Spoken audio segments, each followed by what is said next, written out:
बंदर और शेर। एक जंगल में बहुत सारे जानवर मिलजुल कर रहते थे। सभी जानवरों में एक शरारती बंदर था जिसका नाम चीकू था। आए दिन चीकू सबको परेशान करता रहता था। तुम यहाँ वहाँ केले खाकर छिलके फेंकते रहते हो। अगर कोई इस बार पैर रखकर फिसल गया और उसको चोट लग गई तो कौन जिम्मेदार होगा? कौन जिम्मेदार होगा? वो तो खुद ही जिम्मेदार होगा, क्योंकि वह खुद ही देखकर नहीं चल रहा। इसमें मेरी क्या गलती है? मैंने तो केला खाया और छिलका वही फेंक दिया। अब वो उस पर पैर रखे या न रखे, यह उनकी जिम्मेदारी है। बंदर, तुम ना सिर्फ अपना फायदा देखते हो। तुम्हारे द्वारा गिरे हुए छिलके से चाहे कोई गिरे या ना गिरे, तुम्हें इससे कोई फर्क नहीं पड़ता। तुम्हें तो अपनी शैतानियाँ करनी होती है। अगर तुम अपनी शैतानियों से बाज नहीं आए तो मैं तुम्हारी शिकायत जंगल के राजा शेर से कर दूंगा। हाँ, ठीक है, कर दो शिकायत मेरी। मैं किसी शेर वेर से नहीं डरता। खरगोश जाकर बंदर की शिकायत शेर से कर देता है और शेर बंदर को अपने गुफा में बुलाता है। बंदर, तुम्हारी शिकायत मिली है कि तुम्हारी शैतानी बढ़ती ही जा रही है। तुम किसी को भी नुकसान पहुंचाने की कोशिश करते हो। तुमने जंगल में इधर उधर छिलके क्यों फेंके? अगर इससे किसी को चोट लग जाती तो ये जंगल के कानून के खिलाफ है। तुम जानते हो ना? ठीक है महाराज, मैं आगे से ध्यान रखूंगा। परंतु बंदर की शैतानियाँ कम ही नहीं होती। वह फिर भी शैतानियाँ करता रहता है। एक दिन वह चूहे को पकड़कर उसकी पूंछ से उसको झुलाने लग जाता है, जिससे वह चिल्लाने लग जाता है। सभी जानवर उस बंदर की शैतानियों से परेशान हो जाते हैं और इकट्ठे होकर राजा के पास शिकायत लेकर पहुँचते हैं। महाराज की जय हो। जंगल में बंदर ने उत्पात मचा रखा है। वह सभी जानवरों को परेशान करता है। कल ही की बात ले लो, उसने मेरी पूंछ पकड़कर मुझे खूब सताया, चारों ओर घुमा दिया। मैं तो मरते मरते बचा महाराज। जैसे सभी जानवर चूहे की बात में हाँ मिलाते हैं और सभी बंदर की शिकायत करते हैं, राजा शेर बंदर को अपनी गुफा में बुलाता है और वह शेर के सामने हाजिर हो जाता है। बंदर, मैंने तुम्हें पहले भी चेतावनी दी थी कि तुम अपनी शैतानियों से बाज आ जाओ, नहीं तो मैं तुम्हें सजा दूंगा। तुम्हारी समझ में तो जैसे कोई बात आती ही नहीं है। महाराज, मैंने किया क्या है? सभी जानवरों को परेशान करते रहते हो, कभी किसी को तो कभी किसी को। सभी जानवर तुमसे परेशान हो गए हैं और सब तुम्हारी शिकायत लेकर यहाँ आए हैं। महाराज, यह तो मेरा व्यवहार है। मैं सबके साथ खेलना चाहता हूँ और सबके साथ मस्ती करना चाहता हूँ, पर सब लोग पता नहीं क्यों इसे मेरी शैतानी समझ बैठे हैं।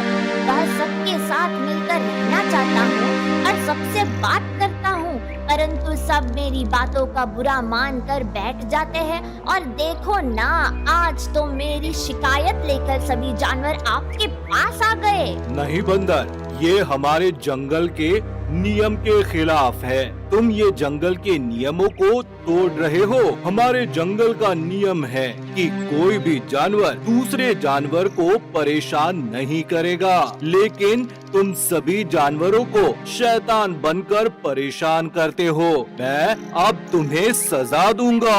महाराज, नहीं, मुझे सजा मत दीजिए। आज से तुम्हारी ये सजा है कि तुम्हें जंगल से बाहर निकाल दिया जाता है। ना ही तुम जंगल में रहोगे, ना ही सबको परेशान करोगे। शेर बंदर को जंगल से बाहर रहने की सजा देता है, जिससे बंदर जंगल के बाहर के पेड़ पर रहने लग जाता है। एक दिन की बात है, बंदर पेड़ पर बैठे उछल कूद कर रहा था। एक सर्कस की गाड़ी जंगल की ओर से जा रही है और उसमें जंगल का राजा कैद है। वह यह देखकर बहुत हैरान हो जाता है और कूदता हुआ जंगल की ओर जाता है। खरगोश, चींटी, चूहा, सुनो सुनो, खरगोश, सुनो मेरी बात सुनो, हमारे जंगल का राजा पकड़ा गया है, पकड़ा गया है, पकड़ा गया है। क्या बात है बंदर, तुम इतने परेशान क्यों हो? तुम्हें तो जंगल से बाहर निकाल दिया गया था, तुम जंगल में क्या कर रहे हो? खरगोश, चींटी, देखो हमारे जंगल के राजा को सर्कस वाले पकड़ कर ले गए हैं। हमें अपने जंगल के राजा को बचाना होगा, नहीं तो वह उसे सर्कस में भर्ती कर देंगे। क्या कह रहे हो तुम? क्या सच में जंगल के राजा को पकड़ कर ले गए हैं? हाँ हाँ हाँ, हम चारों को जल्दी से जल्दी उसको उन सर्कस वालों से आजाद करना होगा। मेरे पास एक तरकीब है, चलो चलो जल्दी चलो, मैं रास्ते में बताता हूँ। बंदर चारों को लेकर सर्कस की गाड़ी के पीछे पीछे जाते हैं। वह बंदर और खरगोश सर्कस की गाड़ी चलाने वाले ड्राइवर को परेशान करने लगता है। दूसरा व्यक्ति जिसने शेर को बांधा था और शेर के पास बैठा था, वह उसके कान में घुसकर उसको काटने लगती है और चूहा फटाफट से शेर का जाल काट देता है, जिससे शेर आजाद हो जाता है। अरे ये जानवर कहाँ से आ गए? इन्होंने तो शेर को आजाद कर लिया। इसे तो हम सर्कस में ले जाकर पैसे कमाने जा रहे थे। अब ये शेर तो हमें खा जाएगा। भागो भागो यहाँ से। तुम सब जानवरों का बहुत बहुत धन्यवाद। तुम सब ने मिलकर मुझे बचा लिया है। धन्यवाद हमारा नहीं महाराज, बंदर का करना चाहिए। उस बंदर ने ही हमें तरकीब बताई थी आपको छुड़ाने की, और उसी ने हमें बताया कि आपको सर्कस वाले पकड़ कर ले जा रहे हैं। हाँ महाराज, हम इसकी शैतानियों पर ध्यान दे रहे थे। ये तो हमें अपना परिवार मानता है और हम इसे शरारती मानकर दुत्कार रहे थे। आज इसी की सूझबूझ से हम अपने राजा को पा सके हैं। बंदर, मैं तुम्हारा एहसान कभी नहीं भूलूंगा। तुम्हें मैंने सजा दी और उसके बाद भी तुमने मुझे सर्कस जाने से बचा लिया।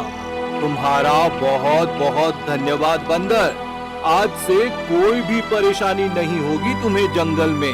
तो अब तुम दोबारा हमारे जंगल के परिवार में शामिल हो सकते हो, इस परिवार के सदस्य के रूप में। इसमें शुक्रिया की कोई बात नहीं महाराज, ये तो मेरा फर्ज था। मुझे जंगल के राजा को बचाना था, आपने मुझे सजा दी, यह आपका फर्ज था। शायद सभी जानवर मेरी शैतानियों को परेशानी समझते थे और मैं परिवार। आज उन्होंने मेरी अहमियत जान ली। इससे बड़ी खुशी की बात और क्या हो सकती है? हाँ बंदर, आज से तुम हमारे जंगल के ही सदस्य हो। हमारे जंगल में तुम्हारा स्वागत है। आज से मैं और तुम दोनों दोस्त बनकर रहेंगे और इसी तरह से एक दूसरे की मदद करेंगे। एक काम करो ना, तुम मेरे मंत्री बन जाओ। शेर और बंदर अब दोस्त बन गए थे और हंसी खुशी उस जंगल में रहने लगे थे। वह मंत्री बनकर शेर की भी मदद करता था। जंगल के सारे जानवर उससे बहुत खुश रहने लगे थे।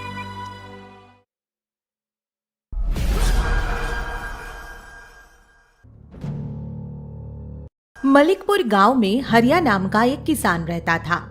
एक दिन हरिया रात को खेतों में पानी लगाने गया तो अचानक ही उसके सामने वह औरत एकाएक चुड़ैल में बदल जाती है और फिर चुड़ैल का यह रूप देखकर हरिया बहुत अधिक घबरा जाता है और खेत से गांव की तरफ भाग खड़ा होता है।